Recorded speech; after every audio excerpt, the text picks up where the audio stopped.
네, 그냥 선교 간다고 하니까 마음에 이렇게 감동이 있어요. 사실은 하늘땅교회는 개척하기 전 청년 시절에는 제가 태국, 필리핀 소망교회에서 이렇게 가서 치앙마이의 메땡 어린이집이라고 하는 집을 이렇게 유치원을 짓게 됐는데 40년이 지난 지금 이렇게 보니까 그곳에서 신학자부터 많은 교수님들, 선교사님들이 배출돼서 아마 우리 노성기 목사님은 방문해서 그분들을 만나고 왔는데 저도 가서 그런데 그 머릿돌에 뭐라고 되어 있냐면 대한민국 소망교회 청년회 이렇게 되어 있다 그래요.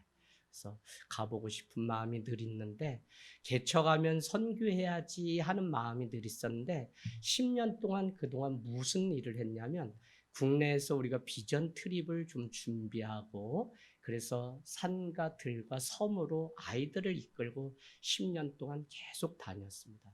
그것도 그럴 것이 결혼을 눈앞에 두고 있는 커플들이 선교 갔다 영적 싸움이 생겨서 갈라지고 깨지는 일들을 너무 많이 보면서 선교는 여기서 우리가 먼저 준비되고 훈련되지 않으면 갈 수 없구나 그런 생각이 들었어요. 그래서 10년간 우리 교회에 있는 아이들은 그렇게 훈련을 시켰습니다. 그러다가 코로나 직전에 딱 일본 선교사님이 우리 교회에 동역하시러 이제 공황장애 앓고 이러시면서 오셔서 제가 붙들었어요. 그래서 은퇴하시고 또 사연이 있어서 28년 만에 돌아오셨는데 일본을 누구보다도 잘 알고 일본어를 잘 알고 문화를 잘 아는데 목사님 그냥 실패자로 있지 마시고여서 일본 선교를 할 수 있는 동원가가 돼 주십시오. 그래서 우리 교회를 훈련시켜 주세요 해서 지금까지 우리 목사님이 같이 동역하고 있습니다.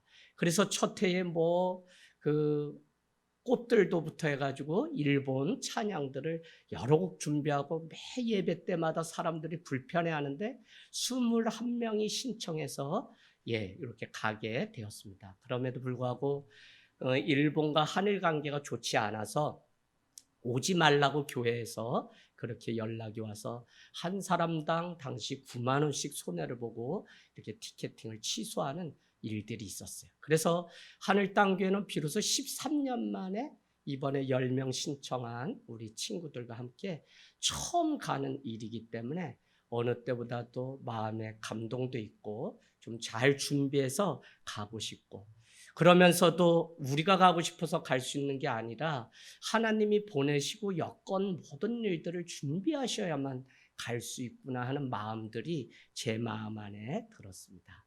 지금 코로나를 3년 동안 보내고 나서 우리의 마음 가운데 찾아온 것이 어디 소망이 없나라고 하는 질문들을 다 해요. 사람을 기대하면 실망이 오지만 하나님만을 기대하면 소망이 오는데 그 소망을 주시는 하나님을 전하기 위해서 이 선교의 여정을 준비하고 간다는 것은 얼마나 놀라운 일인지 모릅니다. 저는 이 질문을 지금 교회를 향해서 많은 사람들이 소망이 교회를 향해서 어디에 있냐고 묻는 때에 우리가 놓여 있기 때문에 우리가 먼저 이 소망을 발견하고 전하는 사명, 이것이 바로 선교의 귀한 일이 아닌가 생각이 됩니다. 여러분 오늘 우리가 읽은 이 말씀은 사실 다시 오실 주님이 우리에게 남겨놓으신 마지막 명령입니다. 반드시 인간의 몸으로 초림으로 오시고 부활의 몸으로 오셨던 주님은 세 번째 재림의 주님으로 파루시아가 돼서 이 땅 가운데 오시는데 세워진 교회가 다른 것을 하는 것이 아니라 재림의 주님을 기다리면서 해야 할 일이 있는데 그것이 모든 족속으로 제자를 삼는 일을 하라는 것입니다. 오늘 말씀이 우리는 왜 가야 하는가라고 하는, 왜 선교해야 되고 왜 전도하고 왜 영혼을 품어야 되는가라고 하는 그 말씀이 사복음서의 공이 부활하시고 승천하시면서 이 땅에 남겨놓은 교회에게 하신 말씀이 분명하기 때문에 그 말씀을 좀 찾아보려고 합니다. 여러분 우리가 잘 아는 것처럼 마태복음 16장 16절은 주는 그리스도 살아계신 하나님의 아들입니다 라고 하는 그 고백 끝에 천국의 열쇠를 너에게 준다고 말씀하셨을 뿐만 아니라 음부의 권세가 해하지 못할 그 능력을 주시겠다고 말씀하셨어요. 그리고는 베드로의 그 고백 위에 교회가 세워질 것을 약속하셨지만 요한복음 1장에 가보면 어느 날 안드레가 길을 가다 그 형제 시몬을 부르게 됩니다.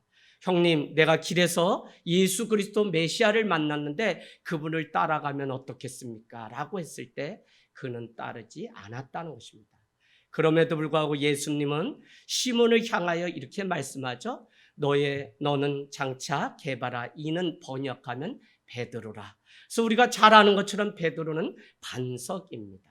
여러분, 현재는 예수 그리스도를 부인하고 떠났지만 예수님은 그가 성령을 만나면 변화될 최상의 모습을 아시고 그를 통해서 반석이 되게 하실 것을 이미 명령하셨다는 것입니다. 그리고 난 후에 오늘 우리가 잘 아는 것처럼 이와 같은 일들 속에 마지막 최종 사건은 무엇이냐면 닭이 3번 울 때 그제서야 밖에 나가서 그 말씀이 기억나서 심히 통곡하고 울었다고 하는 것이 마태복음 26장에 기록되어 있습니다. 그래서 우리는 그가 성령 체험을 하고 난 후에 그가 다른 것 강조한 것이 아니라 베드로 사도는 베드로 전후서를 읽어보면 2가지의 동사 명령형이 있는데 그 첫 번째는 항상 기억나게 하라는 것입니다. 두 번째는 항상 생각나게 하라. 그래서 남겨진 흩어진 나그네 되어 살아가는 자들에게 항상 기억하고 항상 생각해야 되는 것이 바로 예수 그리스도의 그 말씀임을, 왜요? 자기 자신은 그와 같이 부인한다고 이미 알려주었음에도 불구하고 전혀 그렇지 않음으로 인해서 자기 인생의 이력서에 지워버리고 싶은 오점이 남겨져 있기 때문에 주의 말씀을 기억하고 주의 말씀대로 살아가는 것만이 능력이라는 사실을 알게 되었던 것이죠. 하나님은 오늘 베드로를 향해서 떠났지만 그의 현상을 보고 판단한 것이 아니라 그가 예수 그리스도를 만나고 성령이 임하게 되면 변화될 최상의 모습을 보시고 장차 너를 반석 게바 베드로라고 하리라 라는 말씀을 주셨다는 것입니다. 여러분, 누가복음 5장 1절은 이렇게 말씀합니다. 저기 멀리 게네사렛 호숫가에 그물을 던졌는데 밤새도록 그물을 던졌지만 애운 것이 없다. 우리는 같은 지명을 향해서 그 누가는 다른 눈으로 보고 있다는 사실을 아셔야 됩니다. 그것은 무엇이냐면 디베리우스의 황제의 이름을 따서 디베랴 바닷가, 갈릴리 바닷가라고 하는데 유독 누가만이 그것을 게네사라 호숫가라고 말을 했다는 것입니다. 여러분, 큰 것을 보면 작은 모든 것은 다 작게 보이기 마련입니다. 누가는 사도행전의 저자죠. 그래서 그는 지중해라고 하는 큰 바다를 본 경험이 있기 때문에 그 앞에 펼쳐진 갈릴리 바닷가는 더 이상 바다가 아니라 그것은 호수에 불과하기 때문에 게네사라 호숫가. 그러나 밤새 그는 그물을 던졌지만 애운 것이 없지만은 저 깊은 곳에 가서 말씀에 의지하여 그물을 던졌을 때 동무들을 불러서 와서 도와달라니 다 보고 놀라는 일들이 생긴 것입니다. 저는 선교를 준비하면서 아니 로컬 처치로 지역교회가 이 땅 가운데 존재하면서 먼저는 우리가 하나님의 은혜 가운데 감동을 받고 목회자인 내가 감동을 받으면 이 사실을 이웃들에게 전하면 그것이 감격이 되고 이 감격이 결국은 감복, 구원의 역사로 사복음서는 바뀌는 삼중 감동의 역사가 있는 것을 봅니다. 고기가 애운 것이 많습니다. 동무들을 와서 보라 하니 그들이 다 놀랍니다. 그랬더니 그는 그물을 버려두고 예수의 길을 따르는 구원의 길을 내는. 여러분, 또 우리는 나사렛 예수 그리스도의 이름으로 일어나 걸으라고 외쳤더니 그가 감동을 받고 솔로몬 행각에 가서 내가 메시아를 만났다고 전하게 되니까 많은 사람들이 와서 예수를 믿는. 수가성의 여인이 예수를 만나고 그 삶이 변화되니까 항아리를 마을로 가서 버려두고 복음을 전하니까 그곳에 예수를 믿는 사람이 많이 있었다는 것입니다. 삭개오가 뽕나무에서 보고자 하는데 예수님을 만나게 되죠. 감동이 오니까 그가 많은 사람들에게 오늘날 우리에게까지 감격이 되어서 복음을 전하고 너도 아브라함의 자손이 되리라 하는 삼중 감동 구원의 역사를 얻게 되었다는 것입니다. 어쩌거나 오순절 성령 사건을 통해서 교회가 시작되었죠.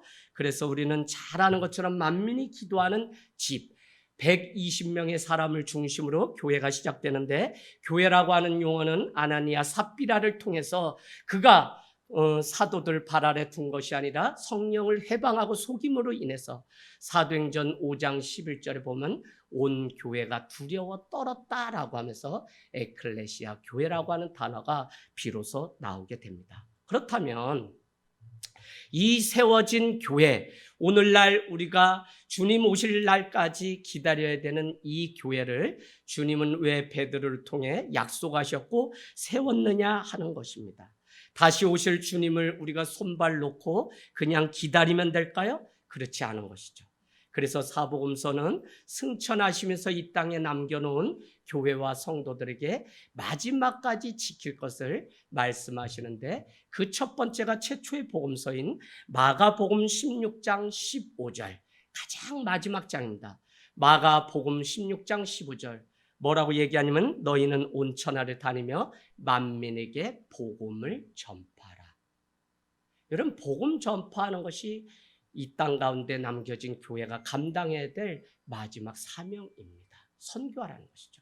그런가 하면 마태복음 오늘 우리가 읽은 28장은 모든 족속으로 제자를 삼으라고 하는 그 마지막 명령을 주셨어요. 그러나 그냥 주신 것이 아니라 첫 번째 모든 것을 주신다고 약속하셨는데, 그것은 무엇이죠? 16절에 보니까 하늘과 땅의 모든 권세, 올 파워를 주신다고 말씀하신 거죠. 그러면서 두 번째 모든 것, all nation, 모든 민족에게 복음을 전하라는 것입니다. 세 번째는 뭐라고 얘기하냐면 all things, 내가 너에게 가르친 모든 것을 가르쳐 지키게 하라는 거예요. 네 번째는 항상 내가 너와 함께 하겠다라고 하는 always를 우리에게.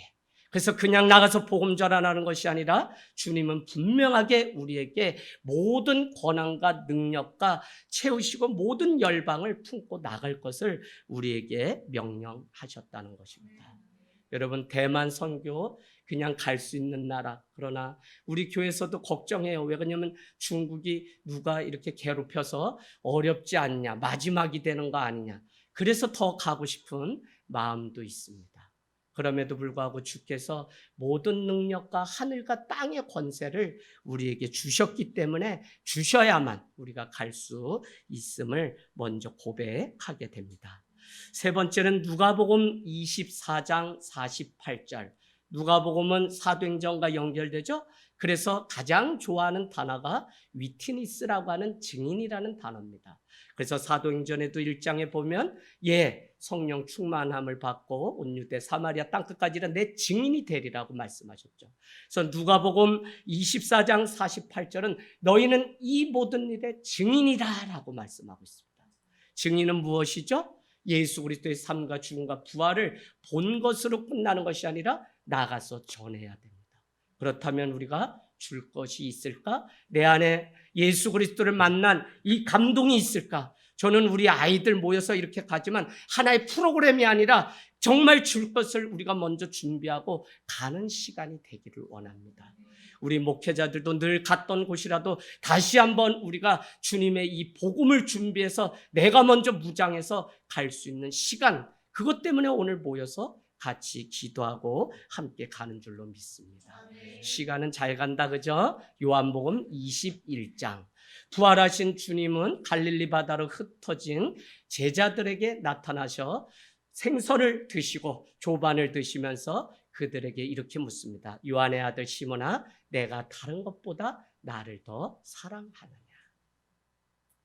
여러분, 우리가 잃어버렸던 그 사명, 우리가 교회가 무엇을 사명을 감당할 때 돈이 없어서요, 건강이 없어서 이젠 늙어서요, 우리 교회 작아서요, 다 우리의 인간적인 말입니다.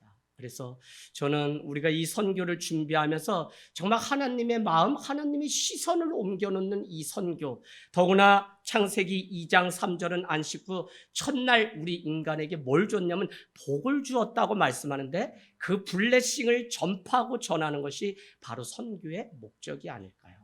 그렇다면 이것을 가서 전해야 돼요. 저 흑암 가운데 앉아있는 저들에게 하나님이 당신 같은 자도 축복하셨다고 하는 이 중요한 메시지를 전해야 되는데, 그러려면 우리가 먼저 전할 이 복음이 준비되기를 원합니다.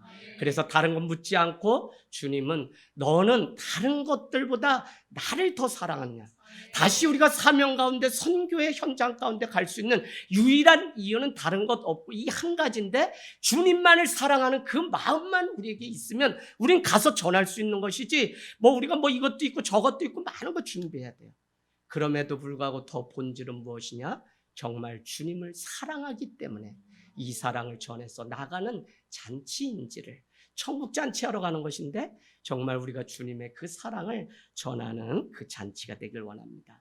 그랬더니 주님은 가차없이 3번 물으시고는 그렇다면 내 양을 먹이라, 내 양을 치라. 교회가 해야 될 마지막 사명은 내 양을 치고 먹이고 만민에게 복음을 전파하고 이 모든 일의 증인이 되고 모든 족속으로 제자를 삼는 이 일 외에는 없다는 것입니다. 그래서 여러분 사도행전 1장 8절 오늘 우리가 기도할 때 오직 성령이 우리에게 임하여서 우리가 권능을 받은 후에 그리고 나가서 증인에 된 그 삶을 살기를 원합니다. 제가 오늘 나눈 말씀은 주님이 오늘 우리와 또 우리 모두에게 특별히 나그네나 객이나 누구나 올 수 있는 우리 교회가 아니라 모두의 교회요 주님의 교회에게 남겨놓은 마지막 이 지상 명령 주님의 부탁을 받은 이 일들을 감당하는 일이 있기를 원합니다. 주님이 그토록 이 땅에 오셔서 마가복음 1장은 세례를 받고 이는 내 사랑하는 아들이라고 하는 주님의 음성을 듣게 됩니다. 여러분 이 음성이 아니었다면 어떻게 예수 그리스도는 그 죽음이 기다리는 십자가를 질 수 있을까요? 우리가 누구냐? 교회가 누구냐? 저는 우리를 향해서 우리는 하나님이 사랑하시는 아들이다, 딸이다라고 하는 이 명령 때문에 우리가 이 선교의 사명을 감당하기를 원합니다. 주님은 우리에게 다른 거 아니죠? 회개하고 만민에게 복음을 믿으라 전파라. 왜요? 때가 가까이 왔고 하나님의 나라가 가까이 왔기 때문에 하라는 것입니다. 오늘 우리 세상 사람들이 볼 때는 어떨지 몰라요. 그러나 제가 연합운동을 하다 보니까 크게 문제도 아니고 키도 작아야지 연합을 잘하고 또 교회도 작아야지 연합을 잘해요. 저는 우리의 이 만남이 그냥 사람의 만남이 아니라 주께서 대만 이제 캄보디아 다 뛰어넘어서 주님의 오심을 준비하는 저희가 되기를 원합니다.